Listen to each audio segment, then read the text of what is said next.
Madison Square Garden!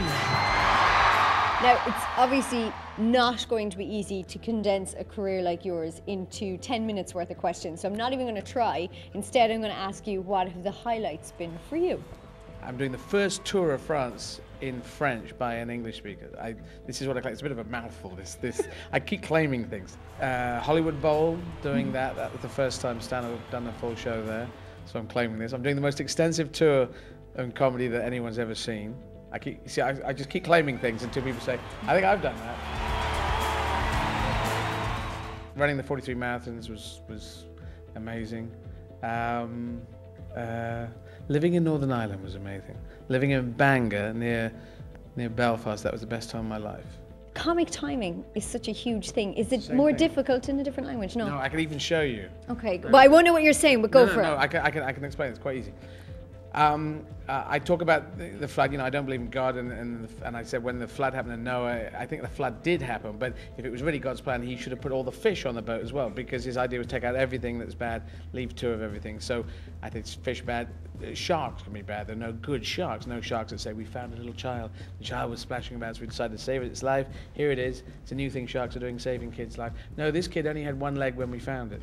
So that's the big joke there. And in French, it's exactly the same, and the laugh comes in the same place, because you say requin, which is the sharks. Les requins, il n'y a pas de requin gentil, there's no nice sharks. Pas de requin qui dit, nous avons trouvé un petit enfant, il barbordait dans la mer, et nous avons décidé de sauver sa vie. Non, il avait seulement une jambe quand nous l'avons trouvé.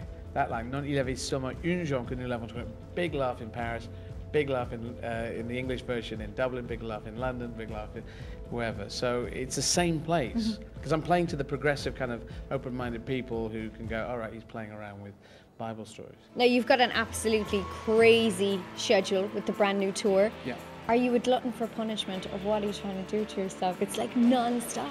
No, this is good business, you know, because I will be playing a 1700-seater in Berlin, you know, all in English, in a place where Hitler had a box up in the Admiralsplatz on Friedrichstrasse. It's still there, the same theatre as before, but now it's an English person doing it. Michael Mittermeier, very well-known German comedian, is now playing in English in Britain.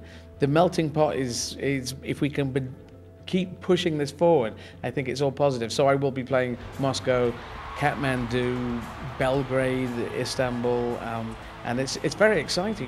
Is there anything that's still on the to-do list, on the bucket list, that you want to get done? Get the gigs in German and Spanish going. Once that's going, I'll be much happier. Russian, that'll be great, and Arabic. I was born in Arabic countries, so to reach out to the Arabic people who are striving so hard for democracy now. If I can do positive things in my life, and if some other kids in Ireland, in Britain, in France, in Germany, in wherever can just say, oh, he's doing it, that transvestite guy's doing it, doing those marathons, doing those gigs in French, I'm going to do that. Do you think that sends out a message? I mean, the whole transvestite thing, it's so positive to bring it out there, and for people who are experiencing it themselves and don't feel they can talk about it. Is that something you chose to tackle? Well, hopefully so, and it's also, I'm not a professional transvestite. It's not that my stand-up is, and so another transvestite joke is, I don't do that. I just do surreal Monty Python influenced stand-up. And I think that's the key point. Everyone can see from as these nails flash around that I am a transvestite. It's not, and it's people say, are you still doing that? People say to me, no, it's my genetics. It's in there. It's built in. You want to be MP or mayor by 2020? I've read that somewhere. Is this true? Why? Yeah. Well, I just don't think, I think I've got a lot of energy, and I think I'm positive about what I'm doing, and I think a lot of people also feel they're quite positive about what I'm doing. I also think if you are about the center, I'm a social democrat, I'm a radical centrist. If people are center right, center left, that's where the complex politics is. And the extremist politics is much more simplistic politics, and it's kind of beguiling because it's so simplistic.